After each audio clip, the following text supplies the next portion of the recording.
Now, thank you for allowing me to adjust the camera. Now, shall we go back to the point when you joined the crew? You became a member of the crew. Yeah, I joined the ship around about Christmas in 1941, just after Japan had come into the war. Actually, when I went to join the ship, I had to spend a couple of weeks on Garden Island waiting for the ship to come back. And that was an experience because people were rushing around digging slit trenches and doing all sorts of things that were the norm in that December.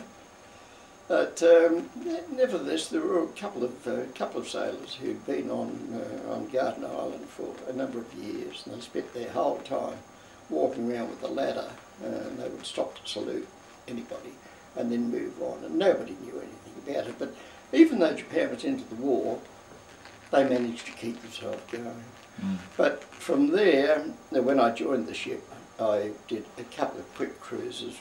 The first cruise was to convoy some New Zealand troops to Fiji and New Caledonia. We came back and then we did a convoy including the Aquitania, taking first troops up to Australian troops up to New Guinea. And they were the only two trips that I'd done on the ship. So could I just ask, was that into Port Moresby? Into Port Moresby. Uh-huh. Yeah, into Port Moresby. Mm-hmm. But then when we got back to Sydney, we had our orders to make post haste around to Western Australia. We did a very quick trip in early February, late January, early February, round to Western Australia to convoy some empty tankers to Sumatra to fill up with fuel and bring back to Australia. In the meantime, Singapore fell. There seemed to be some confusion. We went on, we came back, we went on, we came back, and then we went on again. And eventually, on our own, we made our way through to Tanjong Priok. Going through Sunda Strait, got into Tanjong Priok, which is the port for what was then Batavia, now Jakarta. And it was there that Perth had her first experience of the Japanese Air Force. The harbour was bombed while we were there, which had one or two pluses and minuses. One of the minuses for Perth was that we lost the use of our aircraft because we were tied up alongside the Yarra at the time. She was refuelling, and the Yarra's gun blasted the canvas off our walrus. So we lost any air capacity we had. I think the good news out of that was that the Warsurda, the oiler that tanker that we were loading from, had Hobart to follow us. She was hit and damage was caused, which delayed the refuelling of Hobart. Otherwise, Hobart would have been with us and it would have been the same result. We would have lost two cruises instead of one, so luckily the Hobart got out of it. Can I just ask a question? Now this must be after, say, the 22nd of February? And I've got exact dates recorded out there somewhere. Were you? That would have been on the 25th of January. Oh, January, okay. Sorry, 25th of February. No. Because we went straight from there down to Surabaya, joined up with the ABDA force under Admiral Dorman. Quick one question, please. I'm sorry to interrupt. Were you aware that Timor had fallen at that stage? No.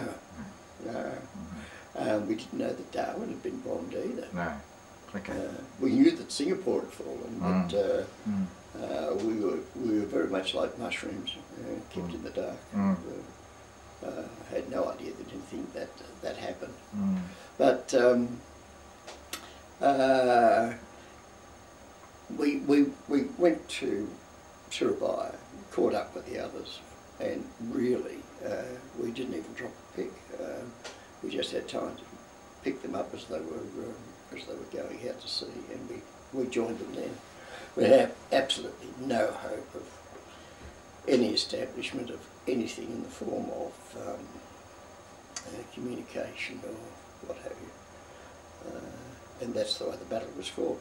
You know, we had a liaison officer on the Dutch flagship who was sending messages verbally to Houston, who was relaying them to us, and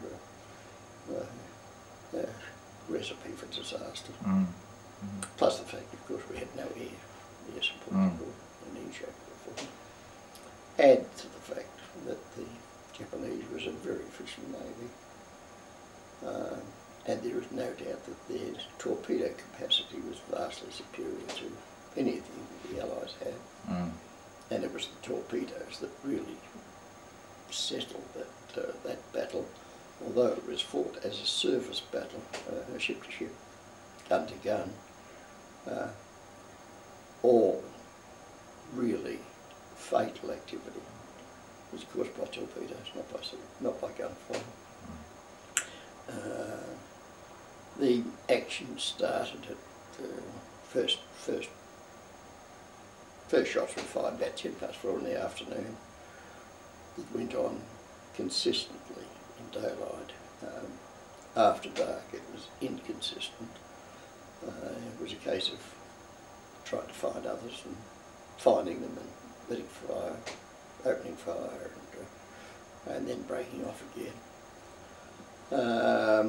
It came to an abrupt halt at about 11 o'clock when both Java and De Ruyter were torpedoed and sunk. Exeter had already been hit and had evacuated. The destroyers had either been sunk or sent back to port because they'd run out of torpedoes and fuel.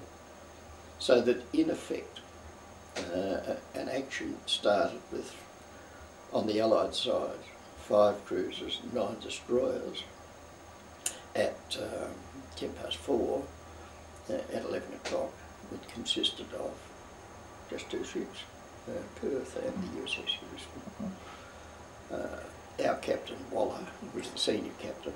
He took command of the 2 ships and immediately broke the action off. The report that he made, which is still readily available, gives his reasons for breaking off the action. And we went straight back to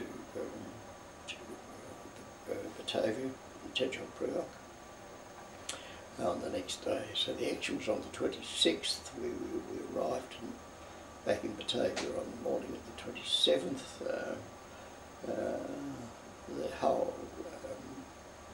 The harbour had a look of desolation. Nothing worked. It was clouded by smoke and sinking ships and all the other things that go with it. But anyway, in that half day that we were there, we scrounged whatever we could, looking for fuel oil.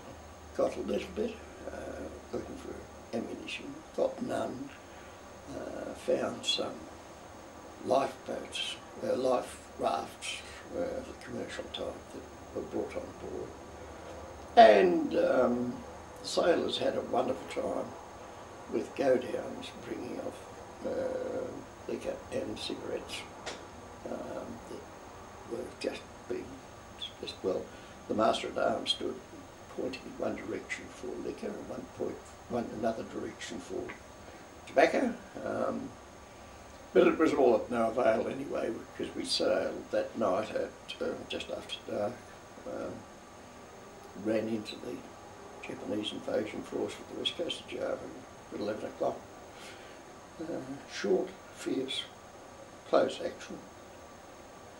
Ship sank at around about midnight, and that seemed to be the end of that story. All that beautiful liquor and cigarettes disappeared with it. But on the other hand, the life rafts that were brought with it came in very handy. I think that you made some observation about when you were going into the water about neatly putting your footwear down before you... Yes, this is a remarkable story, which is always a great amusement to my wife. But there is another side to the story. After abandoned ship the order for abandoned ship was given, I'd left the forage gun dashboard at my action station. He'd gone down onto the quarterdeck. I went and helped a party that was down aft throwing over these life rafts that were still there. We got down to a Celtic raft which had a fair amount of battle damage, you know, it was riddled and what have you.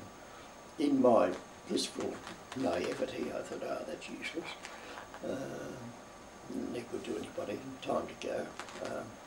Left the ship, left the area, decided to go overboard on the port side because the ship was listing to starboard at that time. Climbed over the handrail after having carefully taken off my boots and placed them very carefully beside my load, much to, as I say, amusement of my wife these days. And it was while I was over the handrail, blowing up my west, that the world changed suddenly. But the point that I make is that Gavin Campbell, whom you've already mentioned, his story was pretty much the same. He was blown off the ship by the same torpedo, but what I had done with my boots, Gavin had just done as carefully with his tin hat. So obviously it was inbuilt into a sailor to do that forward. So what, when you're in the water, were you conscious when you were in the water? I have absolutely no recollection of anything from after standing there blowing up the blue. No recollection of any explosion, anything like that at all. My first visible thing was sort of a corkscrew motion through the water, and at that stage the natural thing is that you think that you're corkscrewing down. In point of fact, I was corkscrewing down then up and I broke surface to my considerable relief at that particular stage. I was then made it to a floating net, life-saving apparatus carried by the Navy, which is a rope net with cork on the side, and you could hang on to it.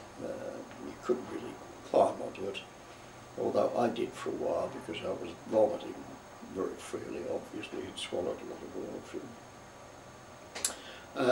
I was in the net really until daylight. Came daylight and you could see what was happening. We had one experience in the net. It was when a Japanese destroyer drifted down onto us, and we were actually fending off the side of the destroyer. But obviously with thoughts of suddenly having a deck under us, wrong shape, but a deck, and we see the Japanese sailors in their little white uniforms, little white caps, at the boat, on the deck above us. Bear in mind that the deck of a destroyer is not very far from the water.